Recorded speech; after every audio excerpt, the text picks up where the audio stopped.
let's get started. Let's work on this problem right here. First, we have to take out a GCF. For variables, we have 3x's here, 2x's here, and 1x here. I can take out an x, but for number 7, 2, and 9, no, we can't take anything out. So I'm just going to take the x out, divide this by x, divide it by x, divide it by x, because that's what that means. When you're factoring something out, that pen is covering. When you're factoring something out, you're dividing all of the terms, all three terms by x. And so when you do the opposite of the distributive property right here, you end up with the same trinomial. Let's go ahead and set up our two binomials. This negative tells us that one's positive, the other's a negative. Factors of 7, 1 and 7.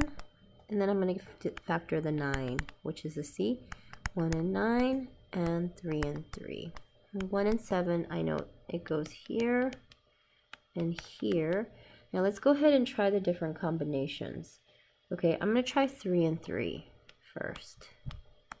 3 and 3. So I'm going to do outer, and that's a negative 21.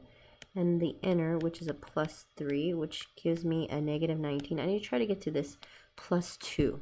Okay, we know this doesn't work. Let's try the next one. If we switch to 3 and 3, it's going to be the same outcome. So I'm just not going to use 3 and 3 anymore. I know that doesn't work. Plus x minus. If I put a 9 here, guys. If I put a 9 here and 1 here, we're going to be multiplying that 9 with the 7. That's going to be way too big. Okay, so I'm going to put the 9 here. I'm going to put the 1 here. Outer gives you a negative 7. The inner gives you a plus 9. That gives you a plus 2. So the factors are right here, guys. Yay! Good job, guys.